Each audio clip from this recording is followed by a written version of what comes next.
And we're back. Okay. So now we're just going to keep going, John. Well, we haven't even touched on the swatches and No, dude, I have, stuff. bro, I've I had about 6 questions for you. Oh my God. Stop it. Stop I it. just got Okay. some little. See, even this is BMX. Show the love. I Like, actually, I have the shield hanging from so I recently bought my dream truck, and it's a stupid truck to buy. It's absolutely embarrassing to drive. It just sits out in my driveway now. But I bought an H1 Hummer because I was like, that was the thing I wanted when I was a kid. That, like, a lot of people had Porsches. I had that. I was like, I want a Hummer, so I bought one. But if you're driving around Gilbert, Arizona, you see me in Phoenix, you see a gray Hummer with a Big Ripper sticker on the side of it. Look at my rearview mirror. We'll see a S&M shield hanging, the air freshener hanging from it, so you'll know that's mine. So if you see it out there, so yes, the shield, like, that is absolutely bike life and riding bikes. John, I'm going to do something quickly. Since we're Yeah. doing episode 2, can I get 2 minutes? And I'm going to deck myself out in all this Vision Streetwear gear. Yeah, man, go. as long as you need. I haven't christened my new jacket and new pants. No, slap it on, man. All original Dude. stuff. Give me 2 minutes. This is like, fair warning, I'm gonna nerd out when I see you next time, because this is amazing. Here it comes, man. This is great. This is great. What a crazy experience, man. I can't believe, like, I am, for the first time in probably a few years, I am speechless right now. Like, No, he's got all the cool stuff. John has the Vision Streetwear gear from head to toe. He's got the Haro jacket, the boom box in the back. If you guys haven't noticed that, check out some of those stickers. Look a little closer, the time warp that we are going through right now is it's literally a time machine, and I feel like I'm 14 again. Like, this is absolutely incredible for me. Yeah, no, it's crazy. Just what he was saying earlier about, the bikes and the collection, from the other episode, it was, it's something we all dream about. It's something all of us have had a little bit of experience doing, and to have over 120 of every model of the premium Haro freestyle bikes that's insane. And the stamped brake cables, I mean, that's just crazy. But did you pick up on the one thing I want to point out? Like, he did say one thing, like, and I hope listeners heard it, but he was like, get out and ride them, get out and shred them. That's what they're made for. Yeah. I mean, ride your bikes, friends. Please ride your bikes. Of course, his collection is, it's museum quality, and he wanted people to take them out. Whoever was buying them, he wanted them to go out and be able to ride them. And it was cool that they were hanging on a wall somewhere, but his vision, his dream would be to have those things out there being ridden, and, what they were designed for. You know what I mean? Like, go ride your bike. Yeah. Could you imagine walking into the Haro office, though, and seeing just like that every day, walking into work, and you pass sexy that line? Sexy man. See, those are the pants, John. Those are the pants. Oh, there they are. I couldn't. Again, sorry guys. I've packed everything. I couldn't find my DV9, my DV8s. I got some DV8s as well, but this is all original. Look. It's got the original tags and shit. So it's none of this remake crap, But I found all these brand new items. Obviously, $100 for a t-shirt is a bit much, but anyway. Hey, what's that? If it brings you joy, it's worth every dollar. Oh man, I mean, let's see. You have the jacket is just. That's incredible. That is, I'm speechless. And if anybody knows me, I have no problem talking for 3 hours straight about anything that is interesting. And I'm over here speechless this entire episode. Well, I've never worn any of this. This is all brand new. I just put it on for the show. So yeah, I'm feeling good. I've wanted to do some sort of post with all this new stuff. I mean, I'm trying to remember who was the skateboarder that got put away prison? Craig? That was that was something not Craig Grasso. Grasso. It was either Grasko or Grankowski. Or no, I can't. It wasn't Gator, right? I'm gonna get this wrong. I'm trying to think because these pants are the limited edition ones, the red Vision. Because I had white ones, I never had red. I had the white ones. I had the white ones as well. I'm trying to remember the skater. I thought it was. Try to remember his first name, Grasso. I thought it was someone Grasso, skater. Jeff? No, it was Mark Gator. Mark Gator, that's it. Yeah. Gator pants. These are Mark Gator pants. Mark Rogowski. Gator. These are Gator. That was Gator. Gator had that logo that spun. Like it had that he had that spinning. Geometric turning logo. And so he was, says here, Mark Gator Rogowski, sentenced to 31 years to life in prison back in 1992. Yeah. Mm-hmm. So, yeah. So these are brand new. And I found these in Vegas from 1987, brand new pants. I think you're going to have to go out on the town tonight, John. Don't take it off, man. Just walk right off the interview and hit the town, brother. I don't so what was it? What was it? We can have this conversation. Why did we wear XL t-shirts? I wear a medium. Why? I wore XL back in the day. But why would we wear bigger clothes? Like, it doesn't make sense. It doesn't make sense. It doesn't make sense. But I remember, for me, it started with the person that I remember wanting to emulate. I mean, there's DMC with the Adidas. Remember, those big Adidas sweatshirts? I remember I wanted, for Christmas, I got one of those, I still remember it had Olympics or something on the back. And it was one of his big Adidas sweatshirt things. And I was had sweatshirts, the Adidas sweatshirt with the the surfboard and all that. That's on eBay right now. I saw it yesterday. Oh, but it's pretty freaking ugly. Well, you had I never had it, so I don't want it. Dude, you had to have the big shirt, right? And then the pants were freaking big too. Weren't they? I mean, remember the pants? Yeah, I mean, not the Vision pants, but just like jeans in general or whatever you wore. The pants early 90s, we went to this baggy stuff and it was so heavy. Like you watch some of the standard videos and you'll see these jeans that are wider than your shoe. It's like, that was the trend. Like 93, 94, we went these wide, flared jeans and they were so heavy. I remember before that was the Z Cavaricis that had the weird there was 6 buttons in the front that went so your waistband was that long and it was just button. But before that, do you remember the Jimmy Z pants with the built-in the built-in belt? Remember those? Yeah. With the easy access. Oh yeah, the Jimmy Z's and Steve Caballero was all over those, right? Yeah. I remember Steve wearing those too. Did you know Steve Caballero used to represent Haro? Used to in the 80s. I didn't know he was with Haro in the 80s. Yeah, he. I haven't spoken to him about being paid, but he definitely was flowed the Haro knee pads. You know, the Stormtrooper knee pad. Yeah. So Steve actually showed me a few photos of him representing and wearing those Haro knee pads. And that's crazy because now Steve's got a signature bike with Haro, correct? Yeah. And he likes to be known as an artist, Steve Caballero, the artist, rather than Steve Caballero, the skateboarder, for the collaboration with Haro. And I've actually got a piece of art. Everything in my house is actually personalized. I mean, I've got a piece of Bruce Krisman's art up in the back here, Steve Caballero's art, Bob Harrow's. Snow Patrol, you know that song, If I Lay Here, If I Just... So I grew up with those guys. So yeah, I've got Tom's art, Bob... it's all personal, but I love that shit. So Steve's awesome guy. I mean, he used to ride BMX. Did you know that? He was a BMXer before he was a skateboarder. See, I didn't know that. I never knew that. And then I saw I saw, obviously because of the big bikes, right? I saw the Caballero bike. And that's a good segue into the big bikes for a minute. Yeah. Tell me more about Haro, your plans for big bikes. What's going on with that? I have a lot of questions, brother. I mean, the DMC 26, I could not find one anywhere. It was I found, Craig and I were Googling last night and I found one at Flatland Fuel. Okay. And I was oh, okay.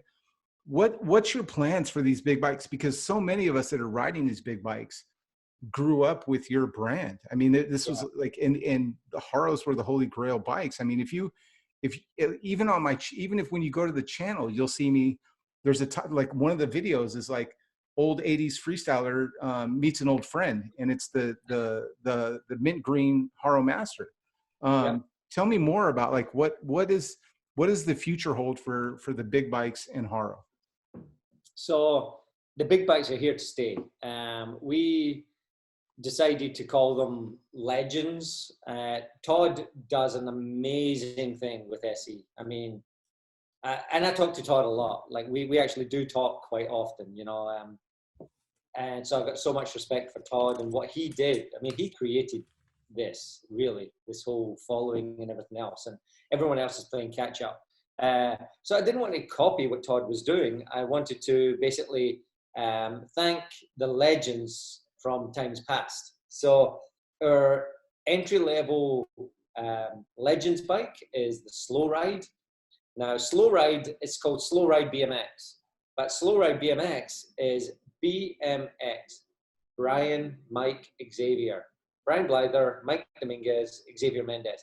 These three guys have been best friends for 35, 36 years. Brian and Mike, yeah, they were pro level riders as they were. Everyone knows Brian and Mike. Xavier was an amateur. But those three they're just a brotherhood. So instead of doing a Brian Blyther bike and a Mike Dominguez, the three of them came together and actually says, well, why don't we just do a BMX, Brian, Mike, Xavier? So Slow Ride is the entry-level bike. It can range from $399 to $449. We always try and go $449 MSRP, but it's a full alloy 6061 frame. It's chromoly fork, chromoly bar, double-walled rims. For that price, you're getting an absolute killer bike. John, I don't want to interrupt you either, but if you haven't seen the graphics on that bike, the idea of it is sitting behind you. If you look on the subtle nod to the 80s on the graphics that are laid out on that bike, impeccable. Like it's literally like the play button, the pause button. Like it is the perfect bike. If for a nerd like me that really loves the graphics, you slayed the color, the idea, the whole like. So when I think people that saw the BMX and understood what it meant when they saw it, when it's like BMX, you're like, okay. And then somewhere in the marketing, it was so subtly laid out, like Blyther, Dominguez, and you're like, oh, I get it. And then you look at the details of those, like the graphics, the color, the play buttons, slayed it, man, slayed it. Well, I'll tell you, so like I'm the visionary. I come up with the ideas and the concepts and things like that. But I brought in Brian, Mike, and Xavier and stuff. And we had a bike, we had a concept and everything done. And I was just like, it feels like there's no passion in this bike. It's not speaking to me. I want each bike to be a piece of art. So I reached out thanks to Dale Holmes, who I was actually with today. Dale Holmes, BMX racer, world champion, everything else. He was helping me today, going back and forward, doing some USA-made product. Thank you. We can talk about that later. But we reached out to an absolute amazing artist called Mark Ward. He's done work for the Olympics. He's done work for Skittles, Mars, Nike. Like, you go onto markward.com. Holy, I shouldn't even share his because people will probably jump on it now. Shit. Here we go, exclusive. He is amazing. This guy created. So I told him about the boombox thing. You know, I was like, and he, Brian, Mike, Xavier wanted the Trident fork. So the Trident fork is smashing through the boombox and it's exploding. And Mark brought it all to life with like Chevron speakers blowing out and the tape deck, like the Haro tape deck, but getting chewed up. Like the tape is getting chewed up and it's on the head tube and all that stuff. So it's like, I come out with an idea of like, yeah, let's have a boombox on there because it's like the urban crew and everything else. And Mark just goes to town with it all. But I mean, he's got some amazing, he did so much art. He came out and said, okay, we've got this idea, the boombox. We have this idea, and it's like Dominguez in his convertible lowrider sort of mini truck kind of thing and everything else. Then he does another one with a sloth, like doing the whole 90-degree bike is upside down and he's scratching his claws on the ground and stuff like that. And I'm like, dude, we have a series here. Like, I can't do them all, but I love everything you're doing. So can I buy this art? And then we're doing this art, and then we're doing this. Like, I ain't throwing nothing to the curb. We're keeping them all. So the first series of the slow ride was the boombox exploding with the Trident. The next one is going to be the Dominguez mini truck. Remember, I think he won the mini truck. It was like a purple truck. Yeah, it's a purple truck, and there's a picture of him with the with his bike in the back. And yes, yeah, that's awesome. the new graphic. And the smoke is coming out the back saying Haro coming out of it. Actually, no, it says slow ride, and it says Haro on the top. And then the third one will be the sloth. So that's slow ride. Then you have the Pistol Pete. So last year we did the Group 1 Pistol Pete. This year it's called the Pistol. And the Pistol, again, Mark Ward, I had to get up to do it. The eyes are like popping out, you know, like Jim Carrey in The Mask. The eyes are popping out, all the veins and everything. The eyeball is coming out of the seat. It's all embossed and everything's like, the art in this is insane. I mean, I'm going to go broke collecting all these new bikes. I can't buy them all. I'm loving everything. You and me both, brother. You and me both. I mean, and then you've got the DMC. So the DMC is, the new one is going to be the turquoise mint. So it's like the 88 turquoise mint master. Ooh. That's the new one. It'll be out in August. Yeah, look at you, Bo. I'm giving you some sneak peeks here. Hopefully. Big Bike BMX exclusive, John Buultjens. You heard it here first, ladies and gentlemen. And then we still have a Caballero. We have a Caballero, but the Caballero is looking more like cabs. I love the red dragon and everything, but I wanted some of his green skateboard decks that he did. So the new bike is green and red, like it pops. What else do we have? And then we have the Bob Haro. We're doing the Bob Haro colorway in a white. So it'll be like an 84. We're doing the American frame and forks right now. But the 26-inch Bob Haro will come all white with the blue parts and everything. So it looks like an 84. And a very exclusive that no one knows we're doing is we're doing an electric 27.5 Eddie King twin top tube e-bike. Did I just say that? Is that too much scotch?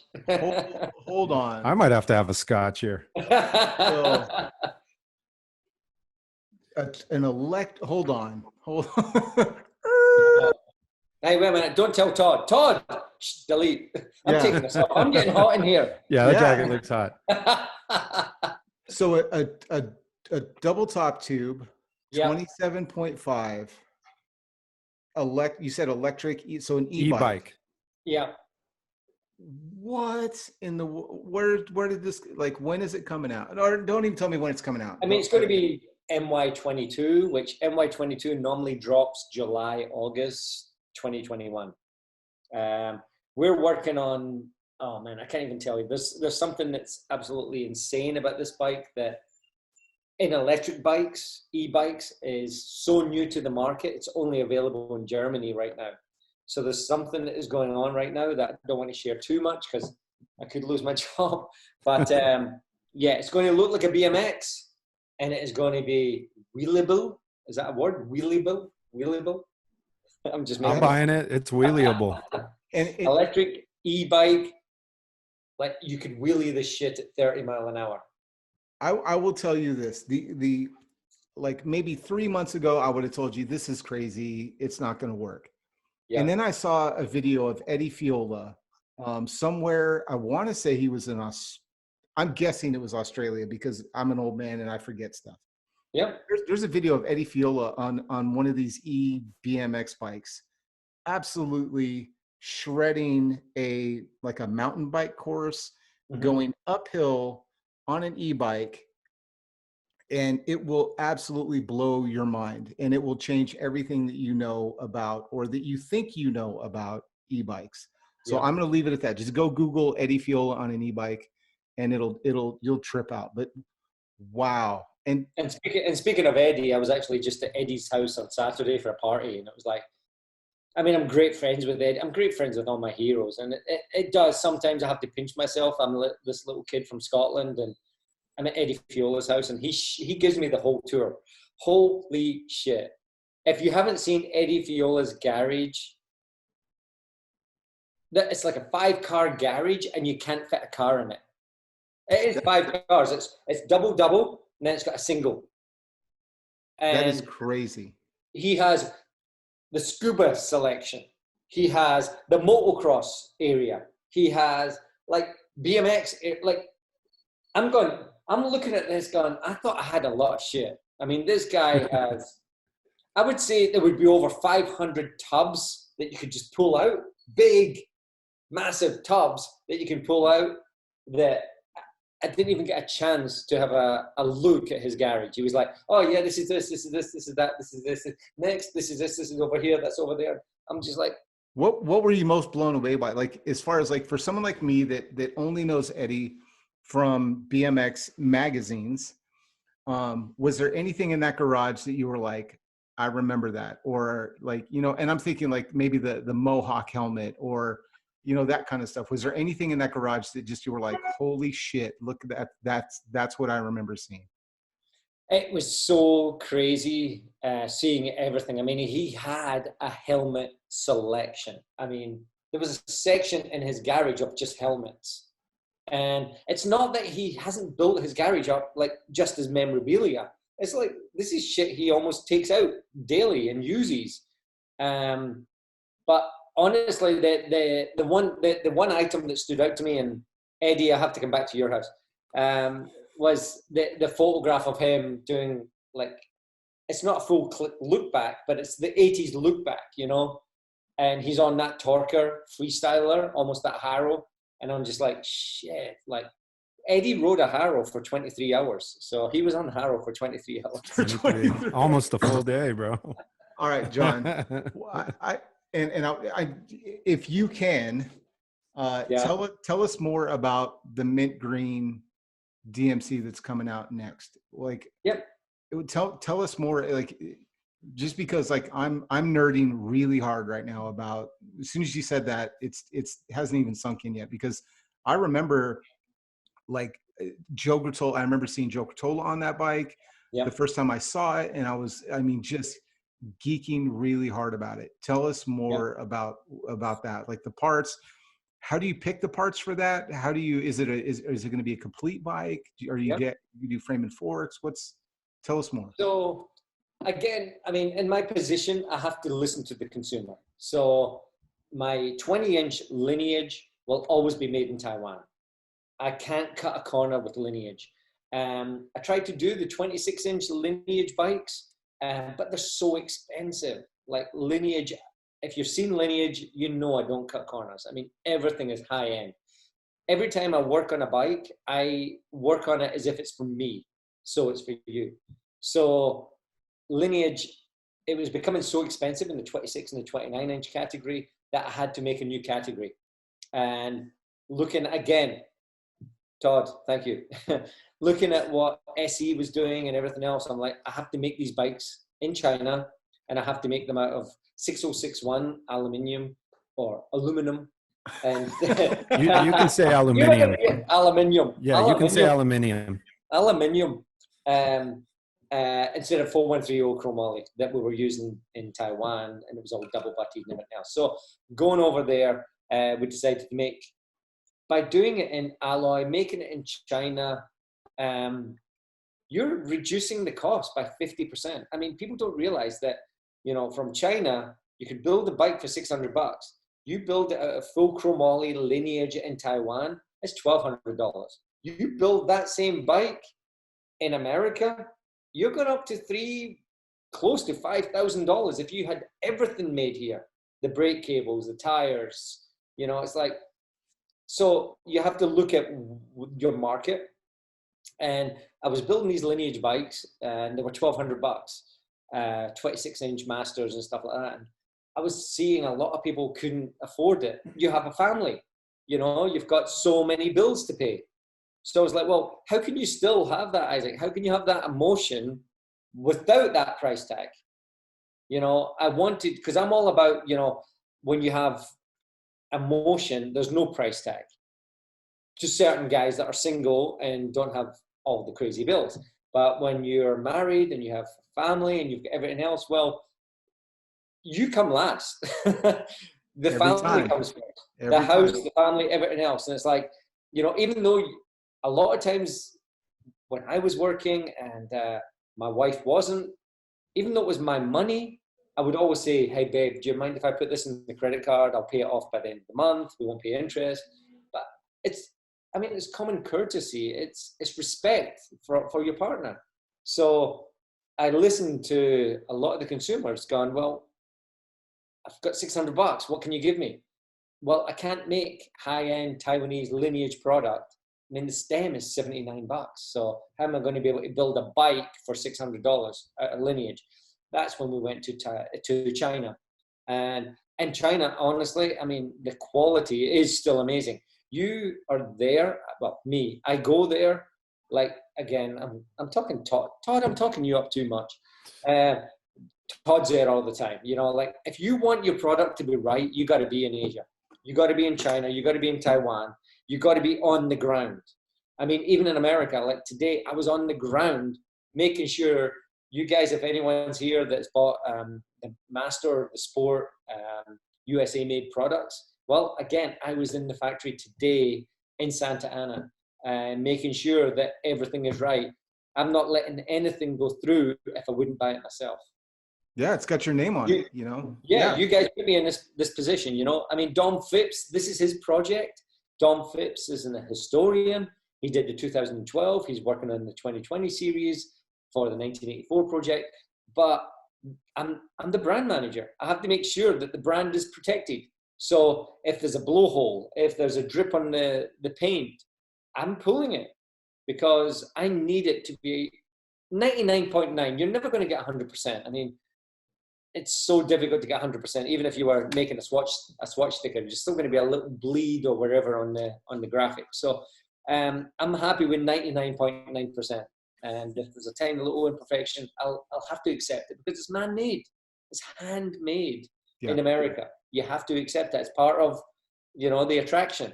So back to your story, back to your question, Isaac, is with the Chinese-made Legends bikes, moving into the turquoise mint. Yes, I do have a lineage stem on it, but everything else, it's a full 4130 chromoly bar. It looks like the original 86 bar. God, I designed this bar so long ago. I'm trying to think if I did it as 7.5 or 6.5 inch, because it's a 26-inch bike, so it's more of a cruiser. I think it's 6.5-inch bar, but it's still got the knurling on the top. Still, when you look down, I mean, you got the DMC, right? Is it like these bars, John? Is it the same bars on the?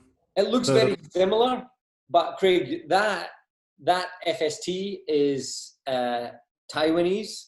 So that's Taiwanese with American-made Skyway Toughs. So it's got the Group 1 cranks and everything on it. So that's the Taiwanese. I mean, that was a $1,200 bike. But based off those handlebars, we made a copy of that handlebar in China. So yeah, let me show. I'm going to talk for a second so people can see what I'm talking about. So behind me, I have the 2016 Haro Brian Blyther Tribute 24-inch with Skyway mags, but we were trying to talk about the handlebars, and it has the knurling on the top there. So I was wondering if that was kind of what you were talking about. So it's probably similar to that, right? It's similar to that, but as I said, like even Skyway Tough wheels. I mean, I can get a set of spoked wheels done for $100, but if I buy the Skyway Toughs, you're talking $200, $250. So you look at that difference: made in China, made in Taiwan. I can get a rim made in China. You make a rim in America, you're probably $200 for a set of American-made rims. Yeah, you and I were talking before we got on the show, and literally there is no brand, there is no BMX/bike brand out there making a complete bike in the US. There's just not from bar to tire, not from top to bottom. Yeah, there's companies that are making frame or fork or whatever, but a complete bike, and everybody wants it.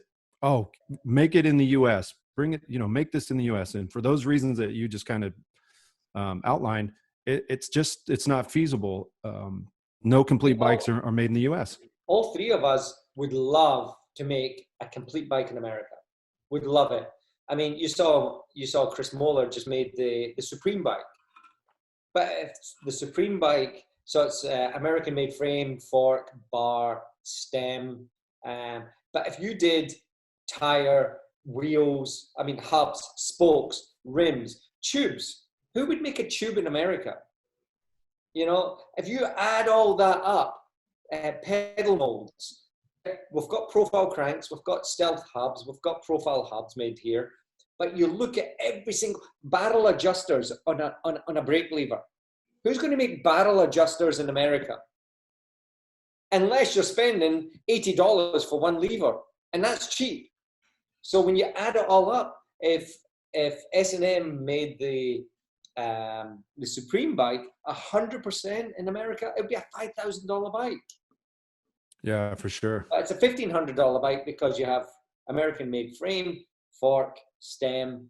I haven't looked at all the specifications, but then you'll have some Taiwanese product. Taiwan is amazing. And, you know, I wish, Chris, I wish I got one of your bikes, because that I'm a fan. I'm a big fan. I mean, as you can see, I'm still drinking out of my wee S&M cup. Yeah. Because I'm a lover of BMX. I mean, that's what it comes down to. I'm a lover of all brands. There's no brand in BMX that I actually don't like. And I mean, even talking about it, it's like, I don't want to promote just Haro. I want to promote the sport. I want to promote BMX. If it's 20 inch, if it's 24, if it's 26, if it's 27.5, if it's 29. I mean, who was it that someone made a 36 inch? I saw it. And Shaq was riding this bike, 36 inch. Someone, and I saw it in Germany. It was at Eurobike, a 36 inch bike. It was huge. I mean, dude, that had to be a one-off. Was that a one-off or a production? Because I mean, well, rubber. I spoke to Tony D, and Tony D did the tire mold, and it was 36 inch. Unreal. That's insane. That's insane. I mean, have you never seen this bike? It's 36 inch tall. I'm writing this down. I got to look at this thing. You got to look at this thing. I mean, I think it was done for Shaq. It was a basketballer for sure. So they were over 7 foot tall, and it was a 36 inch bike. I'm standing next to the wheel, and it's up to here. It's like that's just the wheel.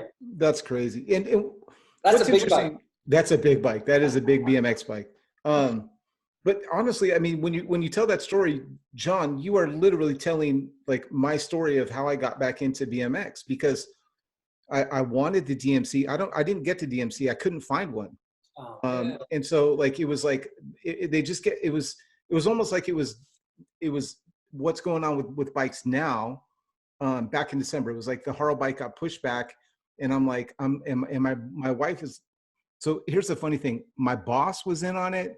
Every one of my friends was in on it. I'm like, if Bren, my wife, love you, Bren. If Bren reaches out, it's a Haro Master DMC 26.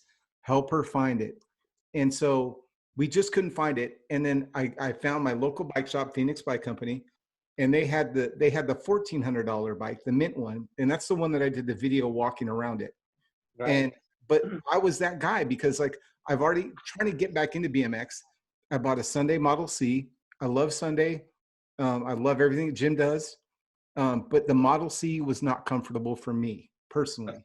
It felt like a cruiser, and it didn't feel like my Haro. It didn't feel like there's two bikes that I rode as a kid that I absolutely fell in love with, my Haro Masters and my Ozone Method 1. And so those were my two holy grail bikes that just like, they felt like home. Well, Isaac, can I say, whilst we're talking here, cover my cost, and you can have my first turquoise mint 26 inch DMC Haro Master. Oh, it's done. It's in my office right now. Wait a second. Wait a second. So I have to pay my product manager, but yeah, dude, you're talking to me, Isaac. My cost. It's yours. I want to see you on it. I can't believe you missed out on the green one, but if you can get the turquoise mint, I'll put your name on it. We got to do something for Craig too. We got to find a way to hook up Craig, but. I've got a 12. You got a lot of ground to cover here, homie. If you're getting the first fucking bike, dude. That's awesome. I want to finish telling the story though, because it was like because I was your literally I'm the guy in your story, because I bought the Model C and I just never rode it because it wasn't comfortable, right? I tried to even make it a 22. Like I literally went, like there was somebody on BMX Museum, shout out to this kid, who was like, if you take a 24-inch Model C, you put 22-inch, you buy again, shout out to Chris, the Mad Dog. I bought a 22-inch pitchfork, bought 22-inch Revenge rims, and tried to make it into into something that felt like it was a BMX bike that I could ride. Didn't work.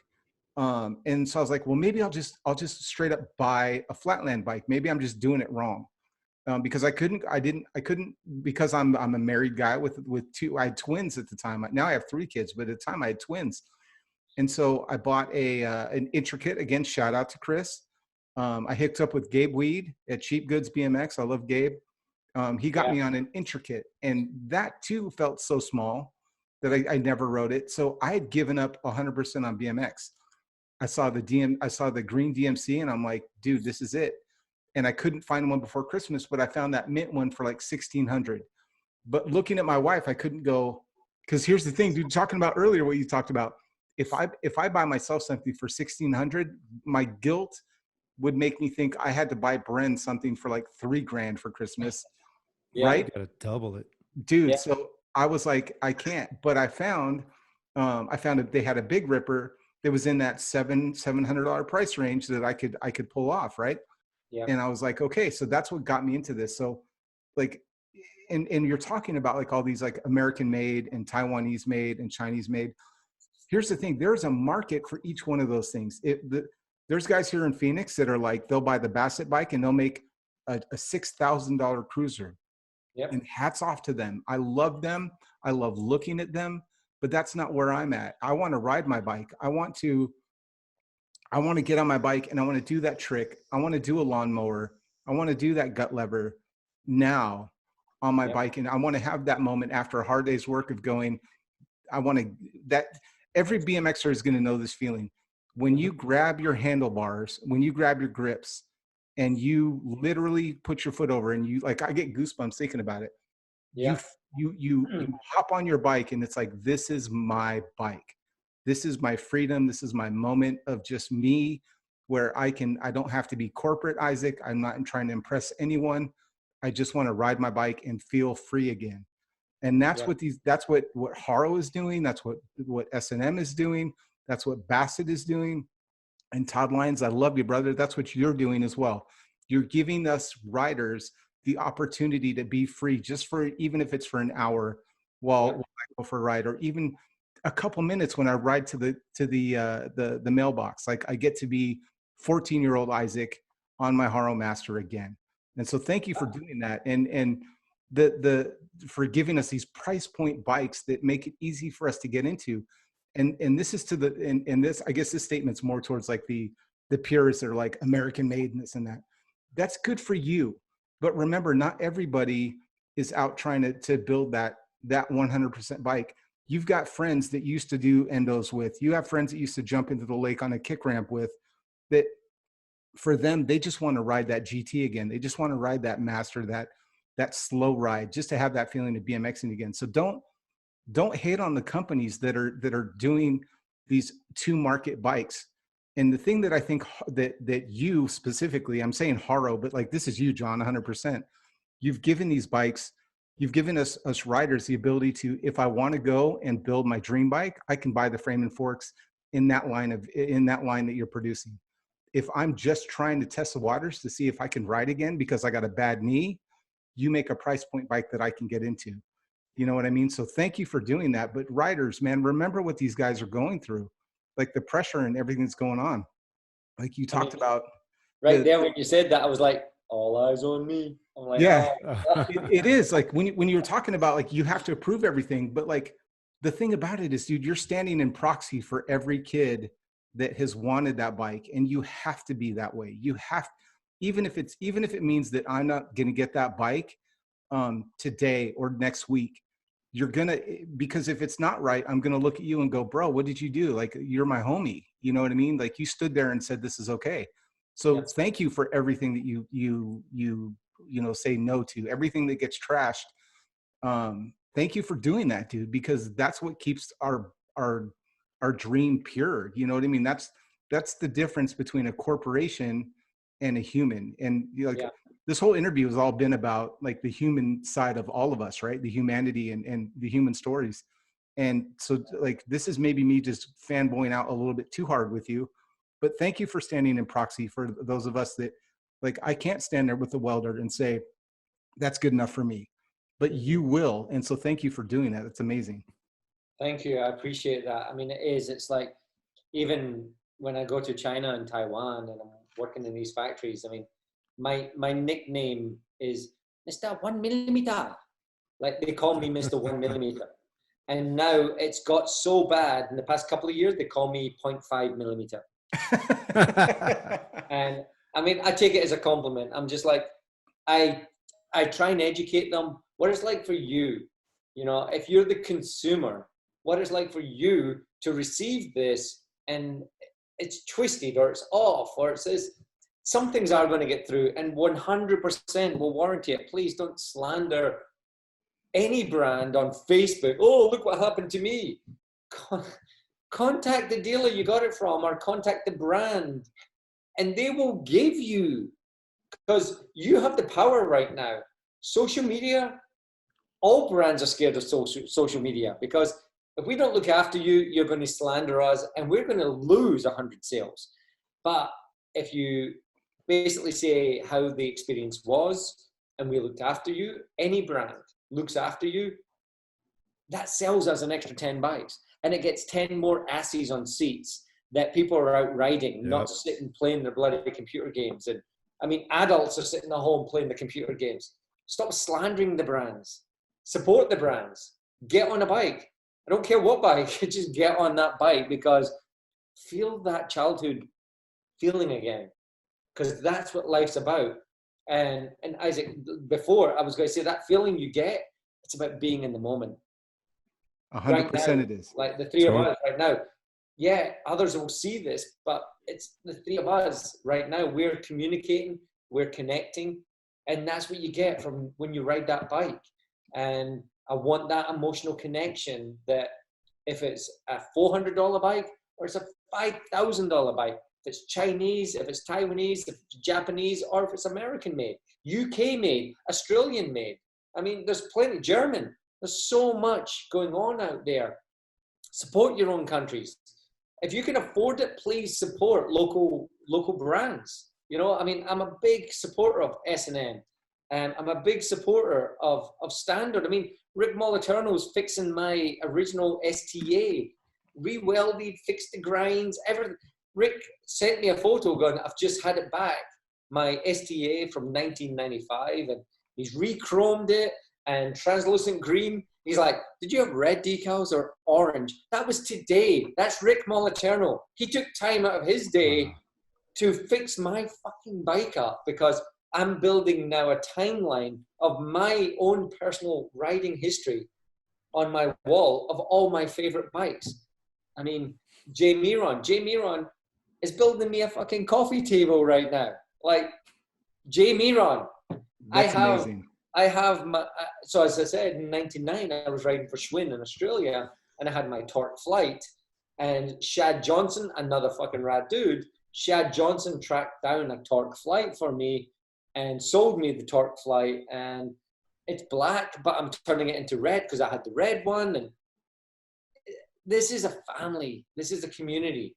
Yeah, and 100% it is. Absolutely, man. It so is. Less of the slandering and more of building up.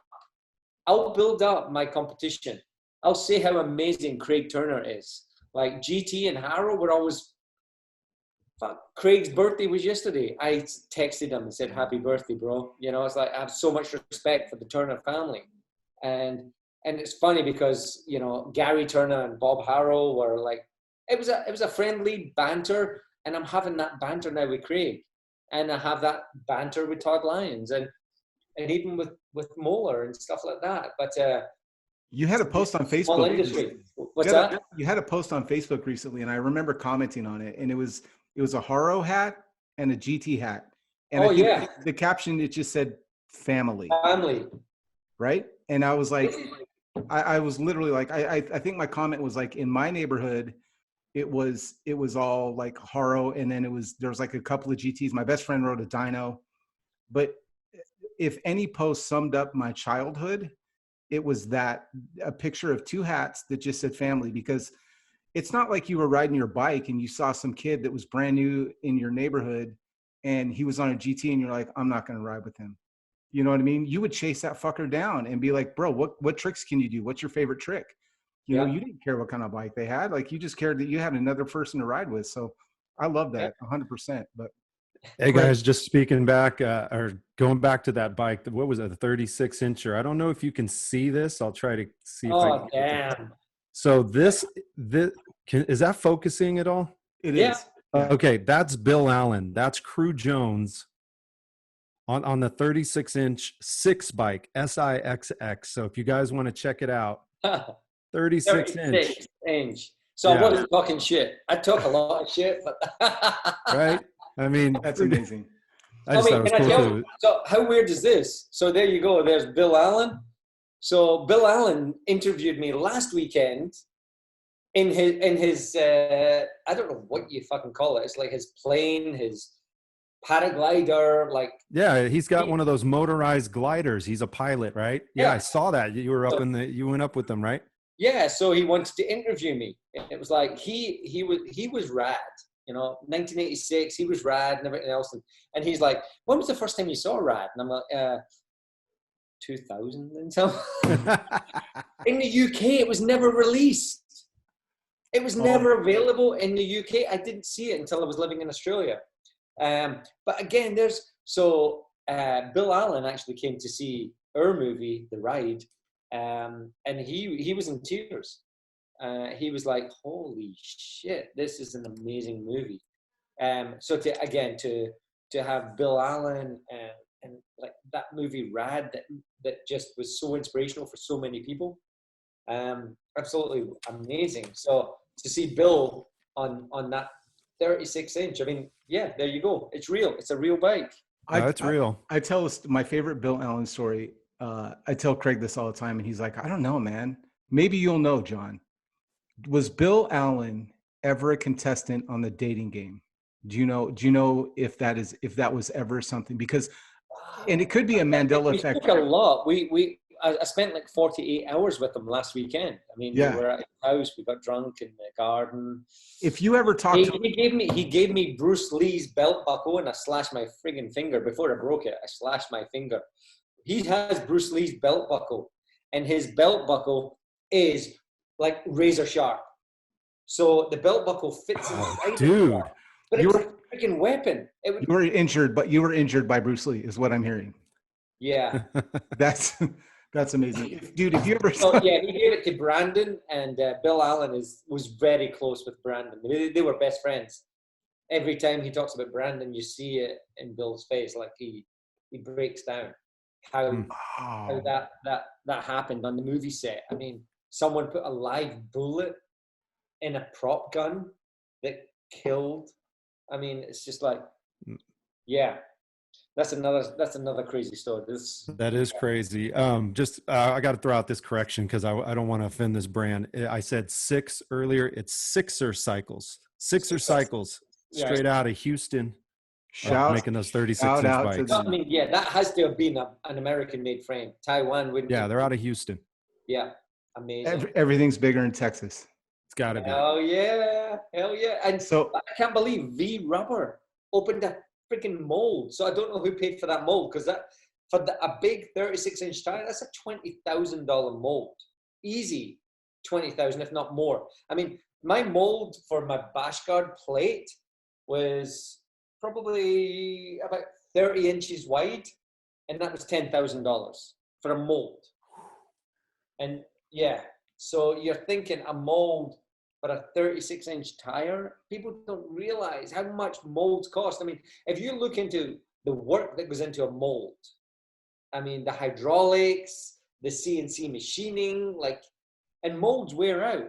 So, and I'll tell you, molds wear out. I found the DX mold and had it cleaned up to make the Fusion DX pedals. So there you go. I found the mold. Cool, because I just ordered a set of those. I ordered the Haro the DX style platforms. Did you like how I did all the Shimano DX colors? I loved it, man. I got the anodized red. So look at that. I mean, if you want to buy, I mean, I'm a massive fan of Shimano DX. I've got Shimano DX on all my tribute bikes. I'm doing. Is that weird? I'm doing my own personal tribute bikes to myself to put on my timeline wall. No, it's brilliant, man. It's brilliant. Thank you. So so to buy like a red or a gold or a blue, and if you can find black or white would be insane. But red, blue, gold, it's $500. Or you can buy a Fusion DX for $30. That's incredible. And they look the same and they feel the same. There's like Isaac, like you were saying before, American made, I'm all for it. If you can make American, you can afford American, please buy American. If you can afford a $500 pair of Shimano DX pedals, please buy them. I'm struggling. I just bought a set of ACS RL Edge for $500. That's incredible, though. Tell me. No, I sold a bike. I sold a complete Dave Mira 2006 new in the box for $600, and I bought a pair of tires. Joe Vargas bought the bike. So Joe Vargas bought the bike, $600, and I put that money towards the ACS RL Edge tires. So it's still investing in the community, right? It is. You're I think it is. Yeah, 100%. A complete bike for a set of tires. I'm over here going like I completely understand that. That makes sense. Like, you know what I mean? All you're doing is moving it's the same thing we did as kids, brother. Like I remember like you'd like, okay, I'm going to sell these cranks that I have. I have some other cranks that are going to be just fine. But then after I do that, I can get a free coaster, or, you know what I mean? Like, dude, we had our own little eBay going on, on my neighborhood. So I have something for you right now. And because this isn't going to go live until a week or so, or whenever you do it. Yep. But I'm in the bidding. So Diacomp 182 levers, 182s. Okay. So they were the ones that had the hinge and they sort of flicked in. They came on the 88 model Haros and stuff like that, but they would break very easily. If you can find a NOS set, they're like $700. People would also call them Tech 7s, but they're 182s. I have one Tech 7 lever, which is really a Tech 77, but I have a NOS one and it has Tech 7. The sticker on the inside is Tech 7. Actually, since we can pull the phones out, let me show you. I had to look back and see which ones were on the Blyther free FST here. I'm like, I got 77s. Okay, look at this.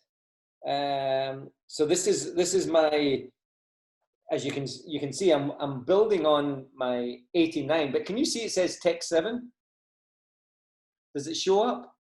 I don't see it, but I'll take your word on it. I'm gonna, man, it's so hard to see. Oh, there we go. I see it. It's embossed down into the gray. Right, can you see that? Tech 7. Yeah, Tech 7s. Tech 7. Yeah, but really, that is a Tech 77. Wow.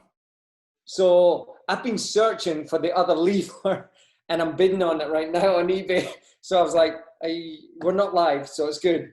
Because I need to so I've got the left side and I need to get the right side. And so look, it's Japanese, obviously. Look at the barrel. The barrel is plastic. See that? So the barrel is plastic itself. So this is a full Japanese lever, and it's got the non-lock-in. So it's so hard to find that lever. It's a Tech 7, but it's a Tech 77. Because it's a very early Tech 7 before it went 77. So it's like, again, I'm being a freak and I'm talking to freaks, so it's good. It's totally fine. I'm over here thinking like, can you imagine being that person that's on eBay and they're like, and John Buultjens is bidding on your stuff? You know what I mean? Like, I don't want to pay $500 for a fucking lever. That is absolutely That's insane. why I'm glad that this isn't live and we're going, because it's in the 24-hour stage right now. So no, you're good, man.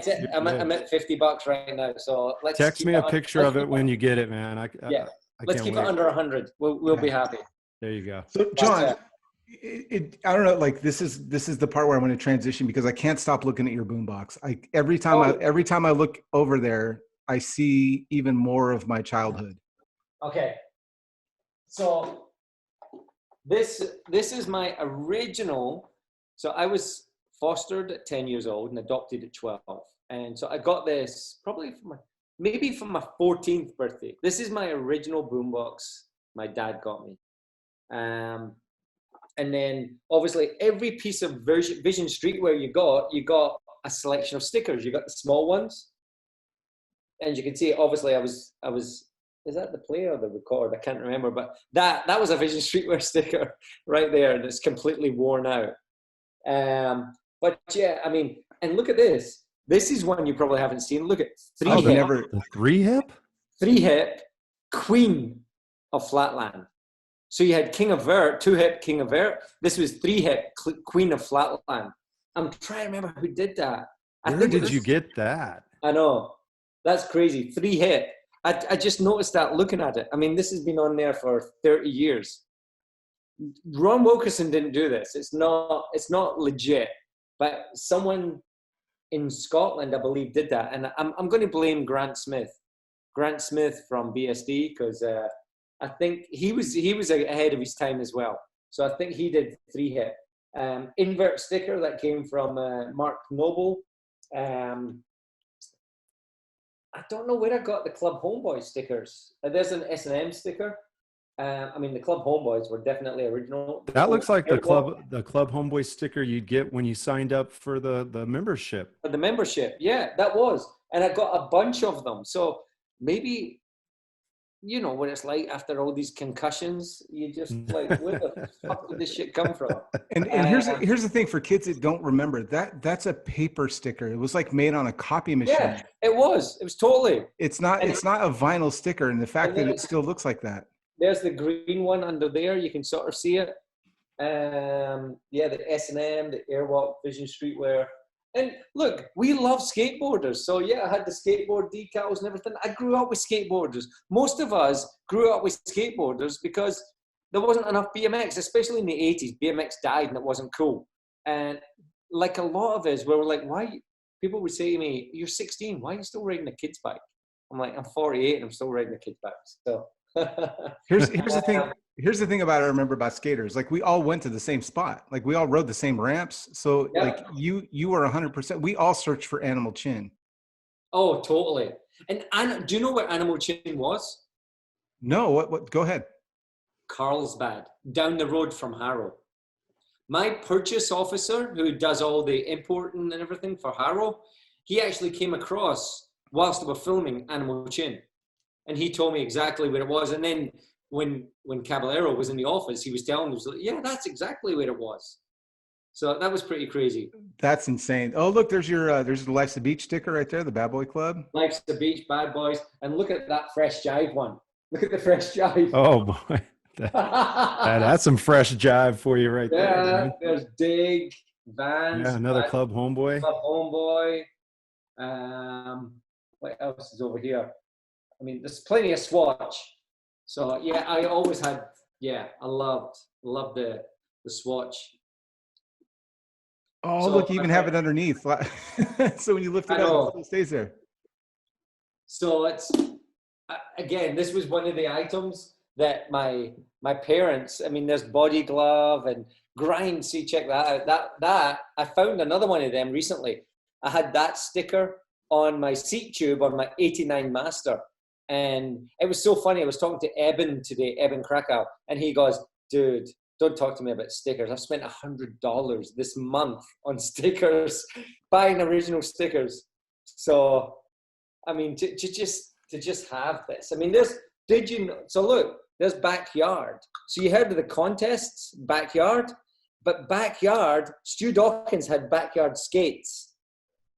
So before he did United, and what he has 70s, but Backyard Skates was the original shop.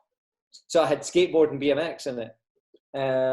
What else have I have here? That was probably from BMX Plus in '88, I think. We had some Mongoose stickers. Vision Streetwear.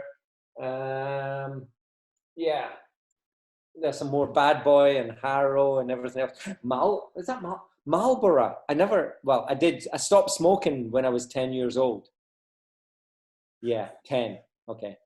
John, what was the last tape you had in there? Do you remember what was the last tape you played in that boombox?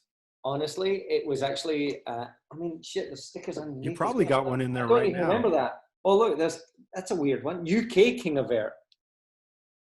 Oh, that's crazy. Yeah. Yeah, let's see. Oh, shit. No way. I've got a mixtape. You got a mixtape. Oh, damn. Crazy. Shit. That is the coolest. Does it play? Does it play? Can you play? It does play, but I have to plug it in. And I have to find the cable because it's all packed away.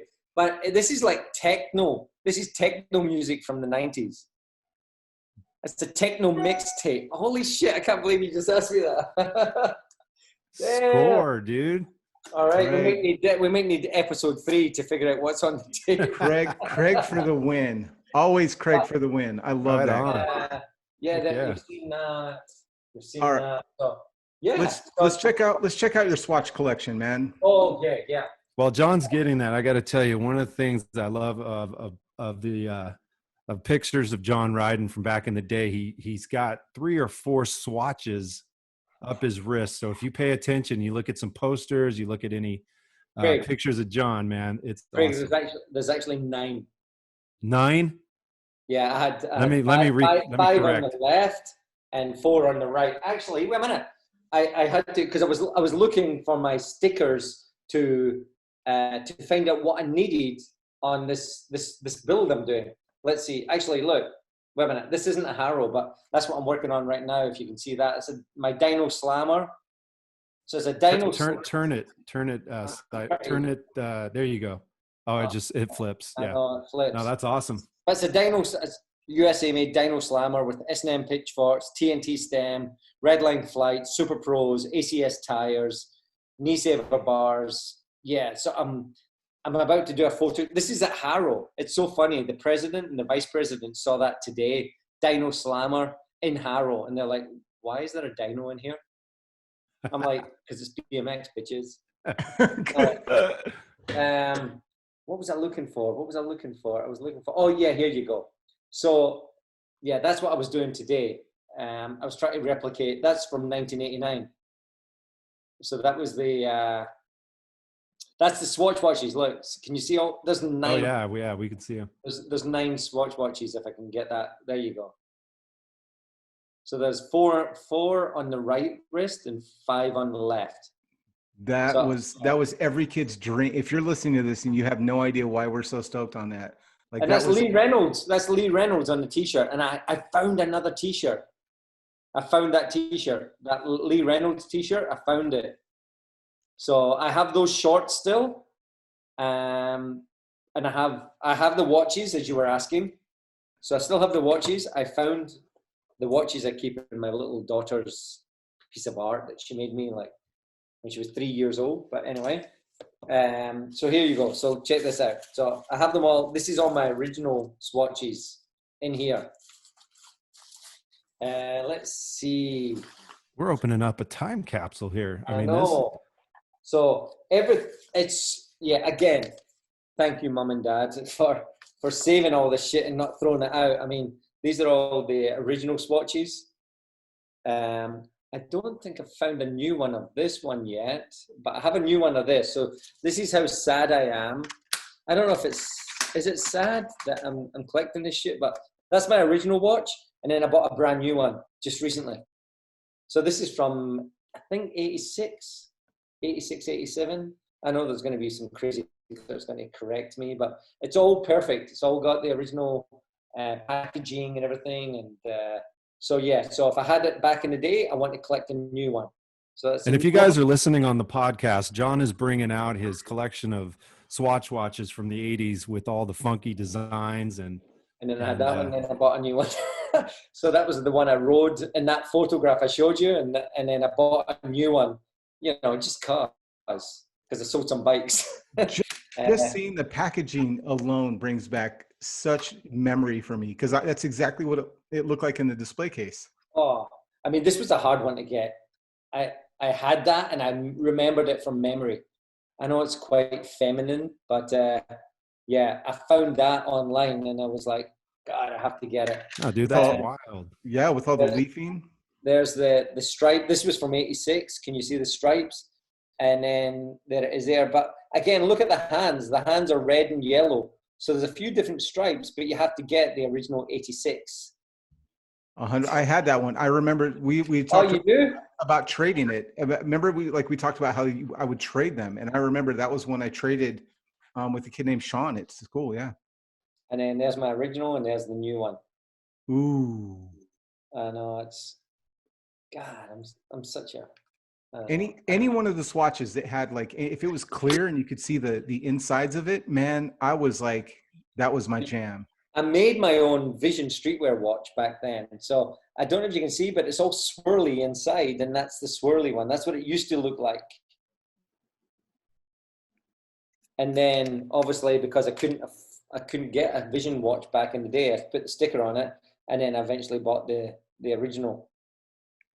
I've got a Haro watch as well, but man, that is incredible. Am I boring you guys yet? Not even a little bit. Like, this is, if you're on the podcast, look at the timestamp and then head over to YouTube so you can see this, and you can enjoy these watches with us, because these are amazing. I don't have this. Oh no, no, it's not that one. I did have this one as well, but this was the.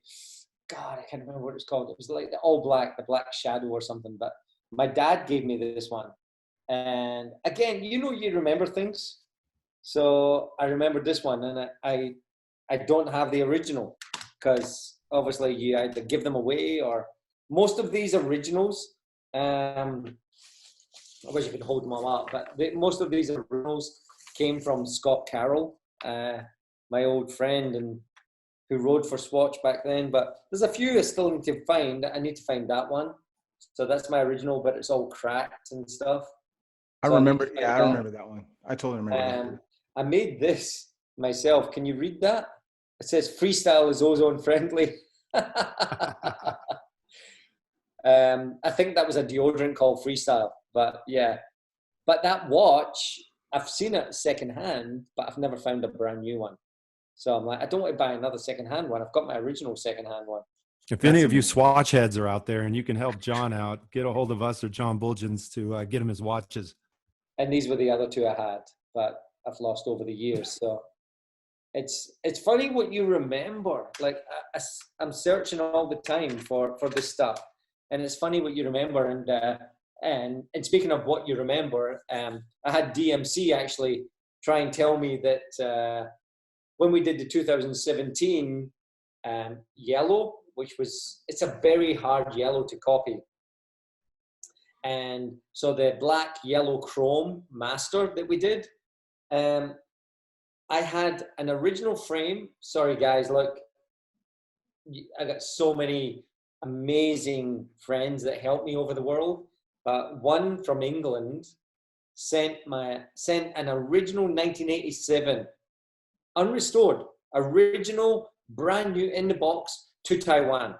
Like, just a Haro fanatic helped me do the color correction and get it right. So I had an original 2017 frame and fork from 1987 shipped to Taiwan. I had another guy in Texas, it was Texas, and I had so many projects. Sorry, I can't remember everyone's names, but I had the Texas guy send his black, yellow, chrome frame and fork to Haro. So I had two NOS 1987 black, yellow, chrome masters to get perfect so we could do this properly. And DMC is still like, no, it's the wrong color. Really? I'm like, yeah, I remember things in my memory. I had this watch. DMC remembers the exact color, but I don't have my exact watch. So I don't have your exact color, DMC. But I have two NOS frames from 1987, and that's what I color corrected to make sure they were right, so the collectors would love it. but Dennis is always right. John, didn't you do the same thing with the decals? Didn't you have someone for the decals that sent you in the original cut decals for the Master, or Yeah, was it I the mean, Master or the Bash Guard? no, it was. So I've got a lot of stories about decals. I mean, have you guys actually seen a Flatlander that not many of you knew about, but now you do? Nick Watts. Nick Watts. He's from Australia. He rides like Kevin Jones. Nick Watts. This guy, please look into him. At 12 years old, he was doing what Kevin was doing at 18 and 19. Nick Watts. So Nick Watts was a great friend of mine. I saw Stu Dawkins actually from Backyard Skates before it became, 70s and everything else. He sent me a video of Nick Watts. And I was like, what the hell? Like, this guy is insane. But not just Flatland. He had this guy, Tammy Stora, doing 900s in Australia, and like Trevor King. Trevor King was on parting shots of BMX Plus, probably 1990, back page doing a 360 tail whip. And he called it a blender. So there was these guys in Australia doing these tricks, but no one knew about them. So it's always did Ruben Alcantara, because he was doing 360 tail whips very early on. Trevor King, and I'm trying to remember who it was that they actually said did the first 360 tail whip. But it was between Ruben and Trevor. It was really early on. And BMX Plus had a parting shot of Trevor King doing this 360 tail whip. And Trevor did the 360 tail whip in Nick Watts' video. Nick Watts, 15 years ago, helped me recreate the original 1989 artwork for the Bash Guard bikes. Okay? So there's me. I'm trying to recreate all my original bikes. My mom and dad sent this shit over, everything else. And I'm like, I cannot find this artwork. I cannot find. I contacted Jim Ford. I contacted Tony DiGilardo. I contacted everyone at Haro saying, look, do you have this artwork? I'm trying to finish this collection. I mean, it's Haro's history. No one could find me the artwork. So me being a freak and Nick being so creative, and Nick Watts left school and created everything. I mean, this guy, you got to look into this guy. He's killing it right now. In Australia, he actually is the leading company for time lapse. I mean, he has like 800 cameras out there right now doing all this time lapse across the country. So when you're watching a skyscraper getting built, that's Nick Watts. He does all that. He's a Flatlander. He still rides. He's killing it. So he hated me because I would go to his office and I'd stop him from working to do my fucking art. I'm like, yeah, dude, I don't know how to draw this shit on a computer. So, No, and the decals, I mean, the artwork is amazing on the Bash Guard, and I mean, it's amazing. that artwork, yes, again, I'm the brand manager, so I come up with the ideas and the concepts. Even 15 years ago, before I was at Haro, I just wanted my bike to be right. Not thinking that then I could inspire the world to have their 1989 or their 2019 Bash Guard bike or their 2020 Zolatone, which is about to land this week. The Zolatone Master is landing this week. So everyone's asking us when the sports are coming out, when the Masters, they're coming in this week. They're in Long Beach right now, getting through customs, signing off and making sure COVID's not on the box and all that shite. But yeah, Nick Watts was the one that did all that artwork. Haro didn't do it. Nick did it. And so I'm just saying that's where we started doing all this artwork. The Airmaster, the Groundmaster, you were asking, did you scan decals? The Groundmaster decals, John Yule had an original set from 1991, and he gave me them 7 years ago. So when I'm working on a project, I didn't start working on it last week. I started working on 2021 in 2016, 2015. I'm always working so far ahead so that it does take so long to get every single little imperfection correct so that when you get it, you're like, this is exactly how I remember it, apart from if you're DMC. That is such an incredible story though. And that goes, you're like, Haro fans are like no other fan that I've ever experienced in sports or anything like that, because you are touching, you're touching someone's history, you're touching someone's memory, you're touching their childhood, and Yeah. that's probably the most sacred thing in the world. And to hear the lengths that you will go to recreate what we remembered when we were 12, 13, 14, getting that first bike is incredible. And I think that's just a testament to why Haro is Haro.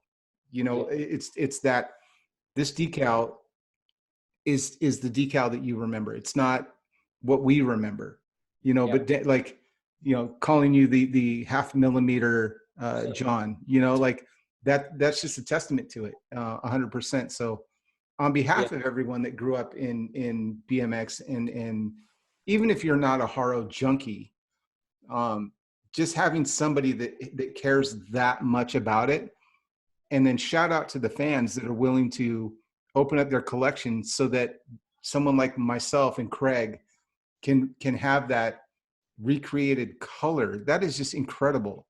Yeah. Like, thank you. And it's the community that helps me do this. I couldn't do it on my own. I mean, people ask for all these other colors, but unless I have it to duplicate, I can't copy it. Haro doesn't have this information. And if they do, it's on floppy disks, and there's thousands of disks. And sadly, my bosses, my shareholders, they're like, move forward, stop looking back. So when I do lineage or I do vintage, it's on my back. I'm doing it from what I've had and what I've collected to create this. I mean, I can't remember who it was. Someone asked me the other week, the HPF tire we did the HPF tire. They blew up my friggin' original 88 HPF tires to get the mold. They blew them up. Oh, sorry, Mr. John, they say 100 PSI. I'm like, yes, they're 32 years old. They're brittle. Oh, you cannot put them at 100 PSI. My Series 1 number plate. So we did the number plate that came out, and it came out in a pizza box and everything else. They completely shredded it. My original NOS, original. My Fusion cranks, they used my Fusion cranks to get the mold. So they put it into putty and everything else. They corroded my cranks. My cranks, not Haro's. It's like, this is original, unrestored product, and they don't get it's my heartache, it's my personal possessions that we use to recreate this stuff. And when they don't get it. I mean, my factory tried to get me to use the Primo crank. So the Primo crank, it's not the Fusion crank. And the Primo crank is a copy of the GT crank. I wanted the Fusion crank to be the same. So the external shape of the lineage Fusion crank is 100%, not 99.9, it's 100% the exact same shape. Internally, originally it was 20 mil, but I made it 22 mil because it's stronger and you can bolt it on, and it's more relevant today. And then obviously, originally it was alloy, and you would strip that alloy center out. So we have that chromoly insert that locks into place for your 9/16 pedal. But I wanted, again, everything. When you look down at this bike, the emotional connection's there, the shape is there, the thickness, everything you remember, you're like, holy shit, I've just went back in a time warp. That's what I want. So if it's the top tube, if it's straight, like an 85 or an 86, or the swivel, like an 87, 88, right the way through to the 91, I want that there, that you can look down. You don't have to flip and whip and do whatever you are on your bike. You can just sit down and cruise that bike and look and just have that feeling again that I'm 16 again. And that's what I want from Haro. And that's what I want from BMX, that we are a bunch of kids. We ain't growing old, and stay young and collect shit. Well, John, I mean, we're running into the end of our Zoom when the recording will kick us off. But I can't think of a more perfect end to our discussion, and I cannot wait to do episode 3 and 4 and 5 and 6 with you, because this has been, I mean, just a remarkable conversation. Just reliving, sitting down and hanging out with you for these episodes has been probably one of the biggest treats of my entire life since I stopped riding just from injuries when I was a kid. Kind of like we all did, right? And went away to college and things like that. But just having this opportunity to sit down with, I started out explaining like you're the legendary John Buultjens, and now I feel like to myself and to Craig and all of our listeners, like it's my friend John Buultjens. Like this is absolutely amazing to me. So thank you from the bottom of my heart for hanging out and spending this time with us and wearing your original Vision stuff and letting me enjoy it. Man, I'm so honored and proud to be a part of this, and spread the love. One life, one chance. Live it. Don't live in the past. You can have the past actually in the present. You can get a Lineage, get an SE, get a GT, get any of these bikes. Like they are just amazing. Feel young again and feel alive. That's the most important thing about this, because one life, one chance. And I just hope that, as I said, hopefully when you listen to this podcast, I've just inspired one human being. That's what I want from this. Craig? John, I got to say, it's definitely been an honor sitting down with you. I feel like we're sitting in a room together, having a couple glasses of scotch and a couple old BMXers talking about the good times, the new times. Isaac, John, you couldn't get any better than this. The only thing that could happen now even better would be if we stopped this and we were all together and got out on the bikes and went for a ride. But thanks for your time, man. I'm glad to have sat down and listened to you, and you're definitely an inspiration. And thank you again from the bottom of our hearts, man. It's been a great time. Thank you. Thanks for having me. Well, everybody, that's a wrap for the John Buultjens interview. And I hope you had as much fun watching it as we had filming this, because what an experience that was. John is so cool, and like hearing Haro's plans for the future and seeing how he ties in big bikes into their plans is really, really fascinating, and some of the insights on what we're going to expect to see next year. So cool. John, thank you so much for coming out and hanging out with Craig and I. I apologize for the weird ending on that. It's just at the Zoom meeting we had a 3-hour window and it cut off, so it didn't go much longer than what you saw anyway. So we just didn't get a chance to do this part, and thank John for coming on. So John, thank you so much for coming on our show. Craig, you did a great job. And I hope you all enjoyed watching this as well.